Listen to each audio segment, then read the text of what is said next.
Hey folks, I'm Nick Hawks with Gristle King and just finished up doing some testing of antennas. This is one of the more important things you can do. There's lots of misconceptions about antennas, from how big they need to be to how small or how fancy or multipolarized, whatever.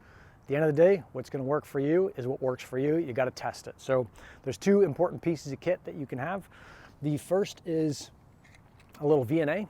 This guy right here will tell you whether or not basically your antenna is working. So it'll give you how much power is going out of the antenna versus getting reflected back down to it. So that's your first kind of step, is making sure you got in this case, a VISWAR below 2. And the second is this little tool, the 𝗚𝗏𝗡. The 𝗚𝗏𝗡 has got a little connector on top. You can connect it into any antenna. You can see I just finished testing this giant 13 dBi sector, but it can test an MP antenna, or sorry, an H antenna, which I've got right here. It can test anything out there.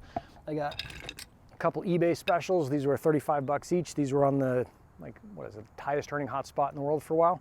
You don't have to spend a lot of money on antennas, so it's really important to test. I got a little I've got a 6 dBi layered down here. You can see how big some of these things are and how small they can be. So at the end of the day, what's going to work for you is something that you need to test, right? There's not one perfect antenna. There's not one perfect kind of way to set everything up. There are good standards. So usually you want a low gain antenna and you want it up nice and high. In fact, to my left, to your right, there's a 23-foot pole with a antenna on top of that that's doing pretty well. Most of that earnings comes from being in the right location and then being high enough. Very little of that comes from the actual antenna that's used. So just a cool little thing to do. You can see you don't need a bunch. You can buy this non-penetrating roof mount. Set everything up. You can do it by yourself. I did. A little bit of a pain in the ass, but you can totally do it. And then set up different antennas, test them out, write them down, and let me know what you find out. All right, rock on. Here's to your helium success.